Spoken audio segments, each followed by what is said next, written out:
There are two types of people in this world, people who know what Lethal Company is, and dead people. It's not a stretch to say that when the internet finds a new obsession, everyone finds out about it sooner or later, except surprisingly this time, the obsession seems to have some depth. On the surface, Lethal Company is just a funny little astronaut game, but just under the thin layer of humor lurks one of the best examples of cosmic horror I've seen in recent years. But just pausing here, if you are a dead person and watching this video, thanks for stopping by, and congratulations on your recent resurrection. You're now required to know what Lethal Company is, so to give a brief rundown,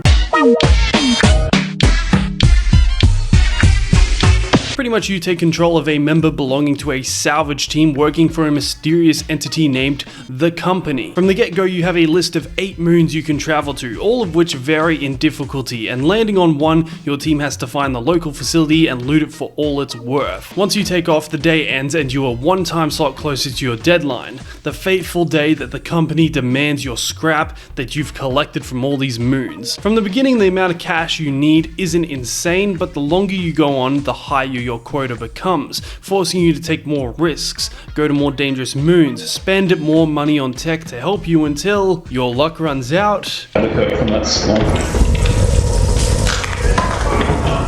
or you fail The Company. Someone grab my clutch so we're separate.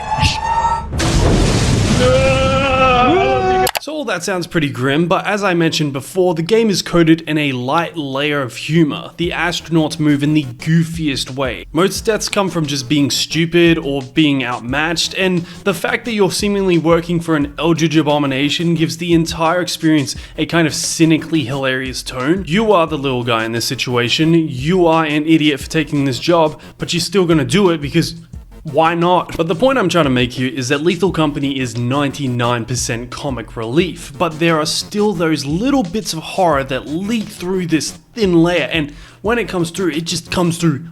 Oh man, it's amazing. And to explain why, I need to just kind of give you some context on how I relate to this game. Now, contrary to what a lot of you think about me, I do watch movies and I don't just live in a basement that has nothing but a gaming computer and a webcam in it. And to prove that fact, I'm going to tell you about my favorite movie, Alien from 1979. Although I definitely was not alive in 1979, I came to be a very big fan of the Alien universe after watching the original film. And the scene that stuck with me to this day is when this crew of the Nostromo responds to a signal coming from LV-426 and find none other than a crashed alien ship on the moon. Setting out to explore, the moon is a hostile environment, and once they reach the ship, it's not much better. I always loved this sequence due to the mystery. We, as the audience, know that this is a horror movie, but the crew doesn't. We feel their wonder at the alien craft, while on our side, we also feel the tension of knowing that this place is bad news. Alien left its mark on me when I watched it, and I became a huge sci-fi horror fan because of it. So when I saw that Lethal Company was pretty much all about reenacting my favorite scene from the movie that got me into space horror in the first place, I didn't need much convincing to pick it up, and it does not disappoint. From starting up the game, you have 8 moons available to explore: Experimentation, Assurance, Vow, Offense, Rend, Dine, and Titan. The first 3 moons are the easiest, Offense and March are intermediate, and the final 3 are hard, but every single one of these has its own unique atmosphere. It doesn't matter if you're playing an easy world or a hard one,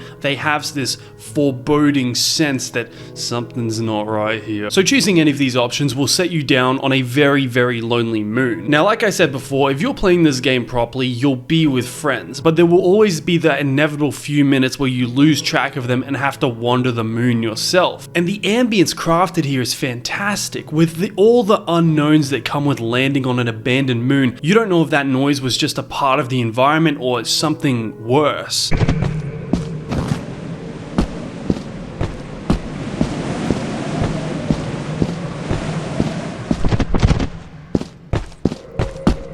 I especially love the outside sections of the game because it feels like you can get a bit of the history of the moon you're on. Even though every interior is randomly generated, you get time to think and wonder about the place you're traversing through. What happened to this place? Why does no one live here anymore? What's waiting for me inside the facility? Lawrence!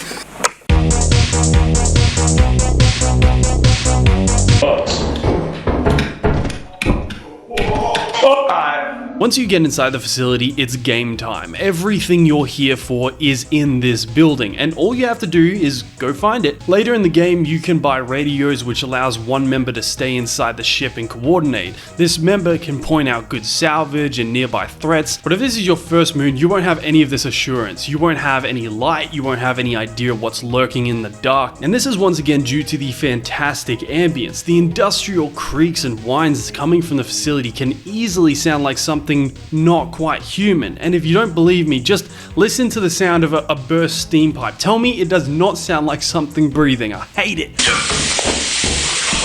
Oh, no.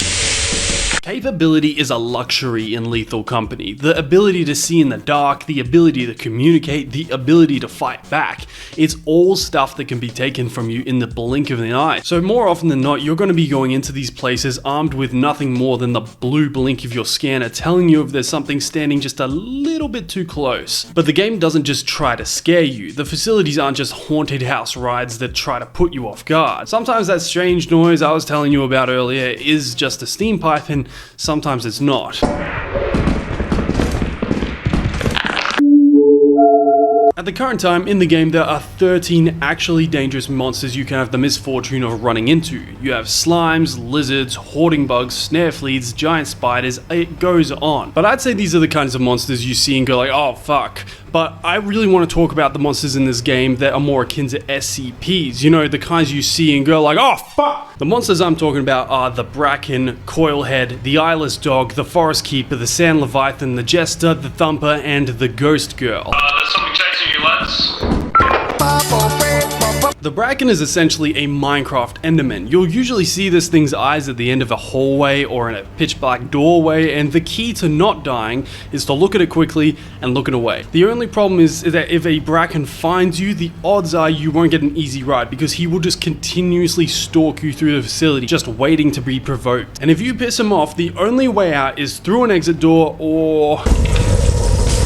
The Forest Keeper spawns on, well, forest moons, and their big gimmick is that they have extraordinarily good eyesight, meaning that if they even see a pixel of you, they will be en route to your location quicker than Foxy on night 6 after you don't check the cameras for 2 seconds. If one of these starts chasing you, your only hope is to break line of sight and hide, or hope that your team shelled out enough money for a teleporter. And yes, the only reason I brought this very specific situation up is because I want to show this clip. I have to go inside the facility. If you manage to get back, we can leave, probably. I don't think that's gonna be a thing that's happening. Yeah, it's pretty hard to escape fucking those things. Oh, you guys are legendary! The Thumper is a deaf, extremely fast monster, which I don't really have much to say about. It relies entirely on sight, like the Forest Keeper. Piece of advice, if this guy sees you, jump up on a high railing and don't come down, because he completely outmatches the player's speed. Do you have any idea how scary that is? The Eyeless Dog is the most common monster you'll be at odds with in the game, and probably the monster that will most commonly clean out your whole squad, which is what makes them my favorite example of survival mechanics in Lethal Company. The dog is blind and he can only listen out for movement. This means you can't run, and you definitely cannot use proximity talk. The good news is that the dogs can be driven away by loud noises like boom boxes or airdrops, making it one of the easiest enemies to bamboozle, while also being one of the most dangerous enemies to attempt bamboozling. Also, these dogs don't spawn in the facility, which I love because new players won't know this and they'll exit the facility thinking they're home free and, yep, you just made a loud noise, bozo, give me your life subscription. The Coilhead is just fucking horrifying. I don't know what else to say about it. You'll first know it's in the area when you hear the... From here, a game called Can You Find the Exit Without Breaking Eye Contact starts, and if you don't have any teammates around, this is very stressful. Pretty much, Coilheads are the Doctor Who Weeping Angels, and they only move when you're not looking at them. And yeah, like I said, there's nothing much to say about these guys. They're fucking scary. This is becoming a bit of a trend in this video. All of these Lethal Company monsters are just unbelievably horrifying. The Jester is a jack-in-the-box with limbs, which once it spawns, it will follow the player around like it's a kid asking if you have games on your phone. It'll do this for a bit until it starts winding itself up, and once it pops, you know what, just leave before that even happens. As soon as it starts cranking, leave. Like here, my friends and I ran into a Jack in the Box, and we booked it out of there and decided to head in using the fire exit, and you'd be justified in thinking it was safe like us upon re-entry. It was quiet, we were finding good stuff, but it turns out the only reason we were left alone for so long was because the Jester needed time to get to our location. Sweet horror is beyond my comprehension. What else is on the list? Oh yeah, if you are planning on going to a moon during an eclipse and making a lot of noise, don't.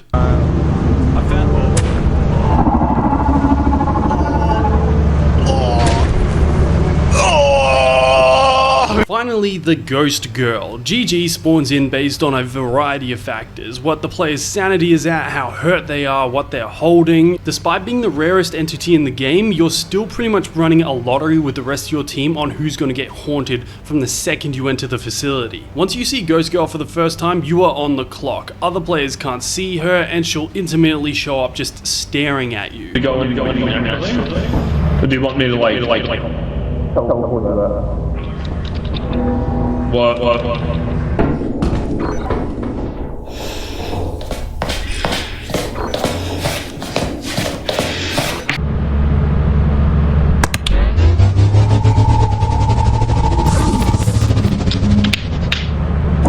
Yeah, no, I'm out. Also, I don't know if this is just me being fear-brained at the moment, since shameless plug, I did a fear retrospective video last video, check it out, it's a great video, but does this girl look like Alma Wade to you? I think she might be based off of her. Anyway, if you're getting haunted and you really do want to survive, just lock yourself in the ship and don't come out. That's the solution. Now, we've covered a lot of threats that you'll come into contact with in the game, but it isn't just an outlast in space. You can fight back. Assuming you meet your company quotas, you'll be free to spend your ever-mounting pile on cash on stuff that will help you out. And while radios, flashlights, and the like are nice, there's only one combo you want to be rocking, and that's the Zap Gun and Shovel team. Spending 400 of your dollary dues will net you a taser, which you can use to stun an enemy, and also buying a shovel allows your team to gang up on the tased enemy. Quick disclaimer, this does not always work. Some enemies can't be tased, and some enemies that can be tased can't be beaten to death. So yeah, go figure.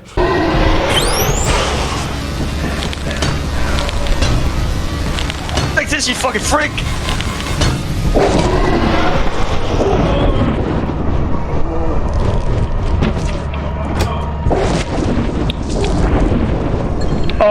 Oh shit. And this is what finally brings me around to the point of the video, the game's underlying cosmic horror theme, which comes from one place: the company. After grabbing everything that's not nailed down, your next step is to present it to the company and get paid. So going to the company building, piling up our stuff and waiting around, this happens.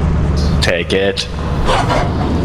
Thank you. Yes, thank you, sir. This is where the horror and comedy aspects of the game meet. Here, clear as day, it is revealed that you are working for some creature and not an actual company. This whole arrangement is what makes the game so funny to me. You're unprepared, you're unequipped, and all the crap you go through, all the monsters you ran away from just so you could get this scrap, it turns out that you're taking the scrap you stole from these monsters and just giving it to another monster. But the horror side of the game also comes in here, with what exactly you learn about the company. Heading into the ship, you can find a little sticky note that says, "You're in deep, access file Sigurd." Typing the word Sigurd into the console, you'll be able to access files that you can find scattered around the moons, which turns out to be the personal log of a guy named Sigurd, who used to work for the company. Mostly in the logs, he just talks about how crap this job is, but he also displays a serious amount of paranoia towards the company, saying that he can hear screams through his radio while near the building. By the way, I tested this out and this doesn't happen. Anyway, in the log, Sigurd says that he's been talking to the voices on the radio and they've told him that they're inhabitants of the Golden Planet. We don't learn much about what this Golden Planet is in these logs, but apparently it's a kind of myth in the Lethal Company universe. And cutting through the wordplay, I'd say that it was just an extremely prosperous planet that one day just